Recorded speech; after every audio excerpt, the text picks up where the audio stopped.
오늘부터는 우리가 함께 읽은 이 말씀을 가지고 복음의 회복 탄력성이라고 하는 제목으로 여러분들에게 말씀을 전하도록 하겠습니다.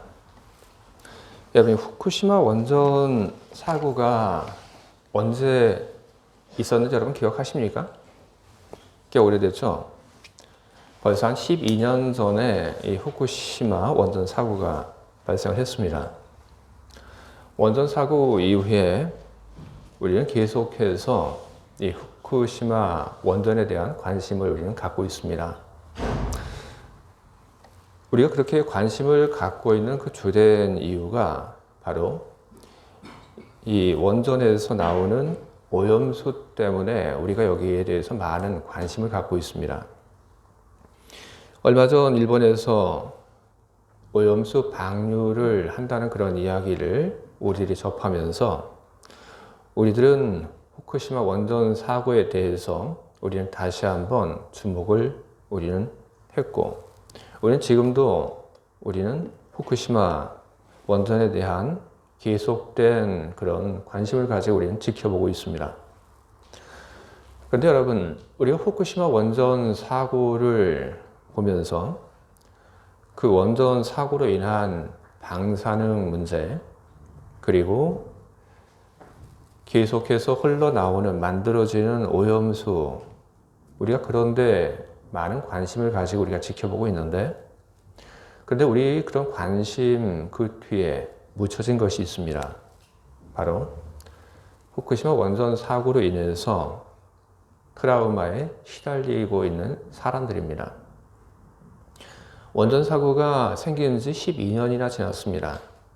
하지만 그 긴 시간이 지났음에도 불구하고 후쿠시마 원전 사고 이후에 여전히 거의 대부분의 사람들이 원전 사고의 그 트라우마에서 벗어나지 못하고 계속해서 그 트라우마에 시달리고 있습니다. 후쿠시마 원전 사고에만 그런 트라우마가 발생한 것이 아닙니다. 한국 사람들에게도 여러분 집단적인 그런 트라우마가 있습니다. 대표적인 몇 가지가 있는데, 첫 번째로 빨갱이, 일본, 그리고 가난. 6.25 전쟁을 경험한 분들은 그 전쟁의 그 참혹함을 온몸에 새겼습니다. 그래서 북한의 그 식량난이 발생을 했을 때 북한을 도와주자는 그런 제안에 대해서 전쟁을 경험한 분들은 아주 격렬하게 반대를 합니다. 왜 도와줘야 하냐? 그렇게 이야기를 하죠. 바로 전쟁의 그 트라우마가 남긴 그런 상처들입니다. 일본에 한국이 지배를 받았는데 일본의 그 지배가 남긴 그 상흔들도 오랫동안 트라우마로 남았고, 그리고 그 트라우마는 세대를 넘어서 전달이 되고 있습니다. 그래서 한국하고 일본하고 축구할 때 어떻게 됩니까? 꼭 이겨야 되죠? 다른 데 가서 축구해서 져도 괜찮은데 일본만큼은 반드시 이겨야 합니다. 이게 트라우마죠. 일본의 지배, 그리고 6.25 전쟁, 이 둘은 또 한국의 사람들에게 가난이라고 하는 그런 트라우마도 만들어 주었습니다. 일본의 지배로부터 모든 것을 다 뺏기고 6.25로 또 모든 것이 잿더미로 변하는 그런 일들을 통해서 트라우마가 만들어졌습니다.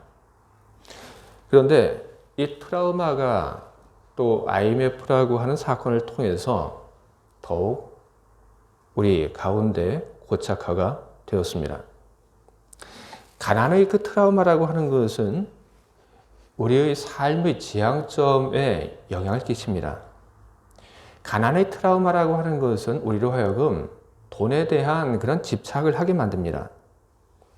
나 자신의 그 편안함과 그리고 안녕을 위해서 돈이 필요한 것도 있지만 나의 가족을 위해서 또한 돈을 절실히 필요로 하고 그리고 그것을 구하려고 하는 그런 모습들을 만들어냅니다. 돈이 있어야지, 그래야지 가족들이 헤어지지 않고 가족들이 이렇게 잘 살 수 있다. 내가 돈을 벌어야지, 그래야지 가족들을 지킬 수 있다. 바로 그런 생각들이 있었기 때문에 가족을 지키기 위해서 가족들과 헤어져서 예전에 중동의 건설 현장으로 날아갔고, 그리고 독일의 광부로, 간호사로 우리들이 앞 세대는 한국을 떠나 미제의 땅으로 향했습니다. 가난의 트라우마라고 하는 것은 그러나 극복되지 않았습니다. 부모의 가난에 대한 트라우마, 그리고 부모보다 앞선 세대의 그 가난에 대한 그 트라우마, 그분들이 가난 때문에 겪은 그 비참함, 그리고 분노, 그것이 그분들에게만 영향을 준 것이 아니라 그것은 지금 우리 세대에도 여전히 영향을 주고 있습니다. 가난으로 인해서 힘들었던 이야기들, 그것을 공공연히 하면서 가난의 트라우마는 지금 젊은 세대에 계속해서 영향을 주고 있습니다. 그래서 학생들이 직업을 선택을 할 때 중요하게 여기는 것이 뭐냐 하면 바로 돈입니다.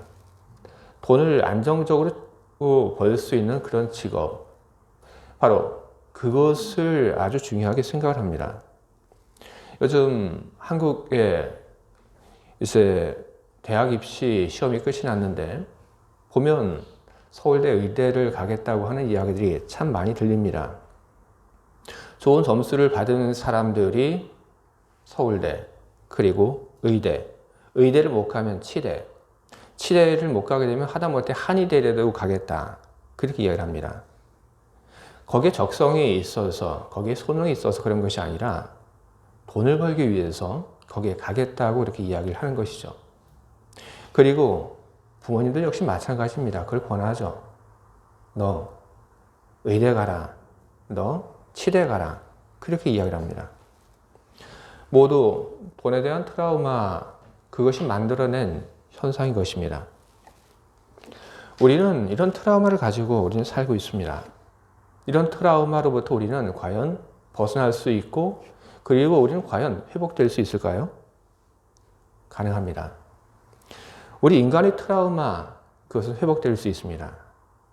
바로 복음을 통하여 우리 트라우마는 회복될 수 있습니다. 왜냐하면 복음, 바로 그 안에는 회복, 탄력성이 존재하고 있기 때문에 그런 것입니다. 회복 탄력성, 바로 그것은 영어 단어 resilience라고 하는 말을 번역을 한 것입니다. resilience, 그것은 되돌아온다, 그리고 다시 튀어오른다라는 그런 뜻을 가지고 있습니다. 어떤 분이 이 회복 탄력성에 대해서 아주 재미있는 그런 비유를 가지고 이야기를 하십니다. 고무공을 가지고 이 회복 탄력성을 이야기하셨는데, 이 공을 바닥에 탁 던지게 되면 이 고무공이 그냥 있지 않고 바닥에 부딪혔다 그 고무공이 탁 튀어오릅니다.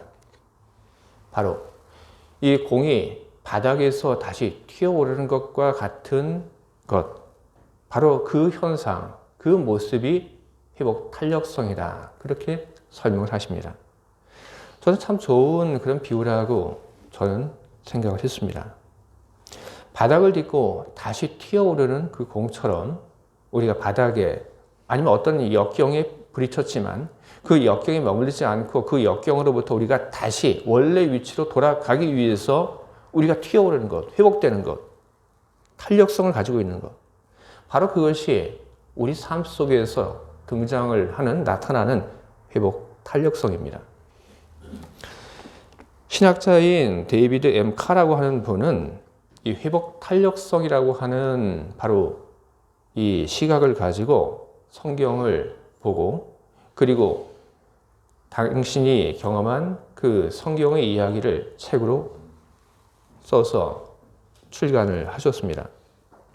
이분은 그분의 그 책에서 히브리인들이 가졌던 바벨론 포로에서의 그런 트라우마, 그리고 로마 지배의 그 트라우마에서 어떻게 생활했고, 그리고 그 트라우마에서 히브리인들이 어떻게 벗어났는지에 대해서 그의 책에서 언급을 하고 있습니다. 바벨론 포로, 그리고 로마의 지배, 파괴와 멸망, 학살, 포로, 바로 이와 같은 일들을 겪으면서 생겨난 그 트라우마, 거기서 어떻게 유대인들은 벗어날 수가 있었는가? 바로 성경이 그 트라우마를 겪고 있는 사람들에게 올바른 길을 제시를 했다. 바로 성경이 회복 탄력성을 가지고 있기에 그 성경을 가까이 한 유대인들이 그 많은 고난으로부터, 상처로부터, 트라우마로부터 벗어날 수 있었다. 그렇게 이야기를 하고 있습니다. 데이비드 M. 카라고 하는 분이 성경의 몇 가지 사건을 가지고, 그리고 성경의 말씀 속에 가지고 있는 회복 탄력성에 대해서 이야기를 했지만, 그분이 이야기하지 않은 많은 유사한 그런 일들이 성경 속에는 있습니다. 트라우마를 겪고 있는 사람들, 집단들, 그 개인과 그 집단들이 그 트라우마로부터 성경의 도움을 받아서 어떻게 벗어날 수 있었는지에 대한 이야기들이 성경에는 참 많이 있습니다. 성경이 회복 탄력성을 가지고 있습니다. 그런데 여러분, 성경이 회복 탄력성을 가지고 있는데 조금 더 구체적으로 이야기를 하면 성경이 회복 탄력성을 가지고 있는 것이 아니라 바로 복음이 회복 탄력성을 가지고 있는 것입니다. 요한복음을 보게 되면 사마리아 여인과 예수님의 이야기가 기록되어 있습니다. 그 이야기는 사마리아 여인의 트라우마와 그리고 복음이 어떻게 그녀를 트라우마로부터 회복시켜 나가게 되었는지를 성경은 기록하고 있습니다. 예수님께서는 사마리아 여인과의 그 대화 속에서 갑자기 그 여인의 과거를 언급을 하십니다. 남편 데려오라고 이야기를 하시고, 그리고 이 여인이 남편이 없다고 하니까 예수님께서 요한복음 4장 18절에서 이렇게 얘기를 하십니다. 너에게 남편 5이 있었고 지금 있는 자도 내 남편이 아니니 내 말이 참되도다. 예수님께서 이 이야기를 하십니다. 뭐죠? 강한 이야기입니다. 함부로 이야기하기 어려운 이야기입니다. 왜냐하면 바로 그녀의 트라우마를 건드리는 것이기 때문입니다. 그런데 예수님께서 그녀의 트라우마를 건듭니다. 이 트라우마 때문에 이 여인은 마을 사람들을 함부로 만나지 못합니다. 피해 다닙니다. 성경에는 기록되어 있지는 않았지만 5 남편, 그리고 5 남편과 헤어진 후에 지금 살고 있는 사람, 그 사람과 사는 그 긴 삶 동안 그녀의 삶 속에는 어떤 일들이 존재하고 있었을까요? 그녀의 삶이 얼마나 힘들었는지, 그녀의 마음이 얼마나 고통스러웠는지, 얼마나 많은 트라우마가 그녀에게 있었는지 우리는 짐작할 수 있습니다. 그런데 그녀의 트라우마가 극복됩니다. 예수님과의 이어지는 대화 속에서 메시아에 대한 이야기가 나옵니다. 4장 25절 보게 되면 그 여자가 이렇게 이야기를 합니다. 메시아 곧 그리스도라 하는 이가 오실 줄을 내가 아노니 그가 오시면 모든 것을 우리에게 알려주시리라. 예수께서 이르시되 내가 말하는 내가 그라 하시니라.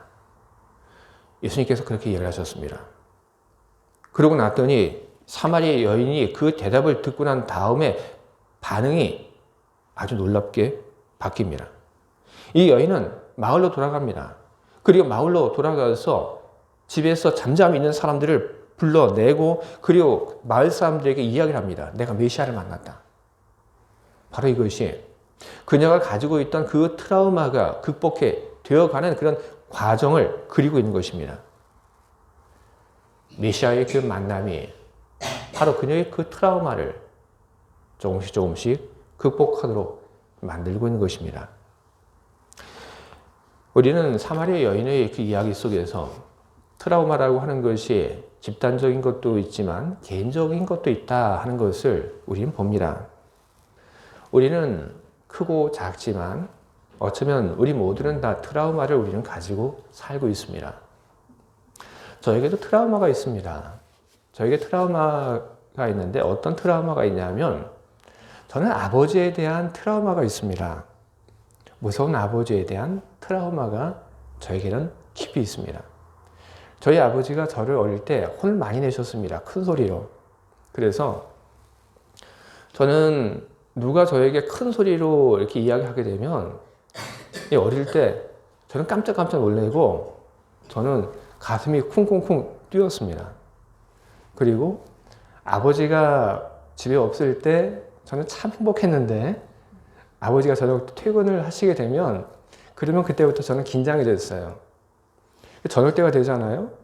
예전에 제가 아파트에 살았는데 이 아파트 열고 아버지가 계단을 탕탕탕 걸어오는 그런 소리가 들려요. 그러면 제가 귀신같이 알아요. 아, 아빠가 지금 올라오고 있구나. 지금 저기서 올라오고 계시구나. 그리고 딱 문을 열고 저 아버지가 딱 들어오시게 되면 그때부터 긴장이 됩니다. 무슨 얘기를 하실까? 또 어떻게 또 이야기하실까? 또 뭐라 하실까? 딱 들어오시면서 신발이 깨끗하게 이렇게 정리가 되어 있지 않으면 그때부터 혼이 나요. 왜 신발 정리 안 돼 있니? 그리고 딱 들어오셨는데 인사를 제대로 하지 않으면 왜 제대로 인사 안 하니? 이런 일들 때문에 저에게는 아버지에 대한 그런 무서움이 있었고 저는 아버지에 대한 그런 트라우마가 저에게는 큰 영향을 주었습니다. 그리고 아버지에게 받은 그 트라우마 때문에 저의 그 생활에서도 많은 것이 또 영향을 받고 그리고 그 트라우마로 저는 제 아들을 대할 때에도 무척 조심스러웠습니다. 난 아버지처럼 하지 말아야겠다. 아버지가 나에게 무서운 분이었는데 나는 아버지에게 받은 그런 영향을 내 아들에게는 물려주지 말아야겠다. 그래서 저는 제 아이에게 이야기할 때 저는 의식적으로 저는 그냥 잘 웃고 그리고 친절하게 대하고 그리고 친구처럼 대하려고 저는 그렇게 많이 노력을 했습니다. 트라우마인 거죠. 저는 아버지에 대한 그런 트라우마 때문에 하나님 아버지라고 하는 그 말을 하기도 무척 저는 힘들었습니다. 하지만 복음 안에서 저는 제가 달라지고 조금씩 치유되어 가는 그런 경험을 저는 했습니다. 저는 지금 하나님을 향하여 하나님 아버지라고 이야기하는 데 있어서 저는 그 어떤 불편함도 저는 느끼지 않습니다. 저는 지금 제 아버지를 만나는 데 있어서 그게 그렇게 저는 두렵지 않습니다. 이야기를 합니다. 그때 왜 그러셨어요? 하고 저는 이야기를 합니다. 그만큼 제 안에 있던 그 트라우마가 극복되고 있다는 그런 이야기입니다. 저에게는 저희 아버지에 대한 그런 트라우마가 있지만 여러분들에게는 또 어떻습니까? 우리들 모두에게는 어떤 트라우마가 존재할 수 있습니다. 지금 없더라도 그런 트라우마가 생길 수 있습니다. 하지만 우리에게 있는 그 트라우마가 집단적인 그런 트라우마이건 아니면 그것이 개인적인 트라우마이건 상관하지 않습니다. 복음은 우리가 가지고 있는 그 상처와 그 트라우마를 회복시킬 수 있는 그런 능력을 복음은 가지고 있습니다. 신자들 중에 복음을 받았지만 잘못 받은 사람들이 있습니다. 잘못 받았다고 하는 이야기는 무슨 이야기냐면 복음이 우리들의 삶 속에 그 사람의 삶 속에 들어왔지만 그 복음이 그 어떤 작용도 하지 못하고 복음이 그 사람의 그 상처에 대해서 어떤 영향력도 미치지 못하는 것을 이야기하는 것입니다. 복음이 들어왔지만 어떤 작용도 어떤 역할도 하지 못한다. 그렇기 때문에 이야기하는 겁니다. 복음을 헛되이 받았다. 복음은 회복 탄력성을 가지고 있습니다. 복음 그 자체의 회복 탄력성이 존재하고 있는 겁니다. 그렇기 때문에 어떤 사람에게는 복음이 들어가서 그 삶을 회복시키는 회복 탄력성을 발휘하고 또 어떤 사람에게는 그렇지 않다고 하는 그런 일들이 있을 수가 없는 것입니다. 복음이 들어가게 되면 그 복음은 그 모든 복음을 받은 사람들의 삶을 바꾸고 트라우마를 치유하고 상처를 낫게 하는 그런 일들을 복음은 하게 되는 것입니다. 복음이 어떻게 트라우마를 치유합니까?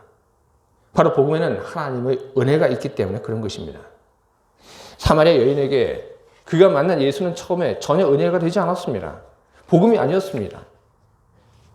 그러나 예수가 메시아라고 하는 것을 알게 되었을 때 그걸 알게 되니까 예수와의 그 만남이 은혜가 되기 시작한 겁니다. 메시아가 나를 찾아오셨다. 메시아가 나의 모든 것을 알고 계신다. 메시아가 나를 걱정해 주고 계신다. 메시아가 나에게 미래에 대한 소망을 지금 주고 계신다. 바로 그것이 그녀의 삶을 활기차게 만들어 주었던 것입니다. 여러분, 복음이라고 하는 것은 무엇입니까? 하나님이 나에게 은혜를 베푸신다. 바로 이것이 복음인 것입니다. 바로 이것이 기쁜 소식이고 바로 이것이 좋은 소식입니다. 하나님의 아들이 우리 곁으로 오셨다. 하나님의 아들이 우리를 위해 십자가에 달려 죽으셨다. 바로 이것이 복음의 내용이고 바로 이것이 복음의 사건인 것입니다. 그리고 복음의 사건은 우리 삶 속에서 계속해서 일어납니다. 바로 하나님께서 나에게 은혜를 베풀어 주시는 그 사건들이 계속해서 우리에게서 일어난다는 것입니다. 하나님은 은혜로우사 예수 그리스도를 우리에게 그리고 여러분에게 보내셨습니다. 하나님은 은혜로우시기 때문에 믿음으로 우리가 하나님의 자녀가 되게 하셨습니다. 하나님은 은혜로우시기에 우리를 보호하시고 그리고 우리를 지키십니다. 하나님은 은혜로우시기에 우리 필요를 보고 그리고 그 필요를 채우십니다. 하나님은 은혜로우시기에 우리의 길을 이끌어 가십니다. 이런 하나님의 은혜의 그 경험이 우리를 회복시키는 것입니다. 주의 사랑하는 교회 여러분, 복음, 그 안에 우리 트라우마를 이길 힘이 있다고 하는 것을 여러분 기억하시기 바랍니다. 그리고 그것을 알고 복음을 향해서 여러분 나오시기 바랍니다. 복음을 향해 나오라고 하는 것은 하나님의 말씀이 선포되는 그 자리로 나오라는 이야기인 것입니다. 하나님 말씀을 듣는 그 자리로 나오라는 것입니다. 하나님을 만나는 그 자리로 나오라는 것입니다.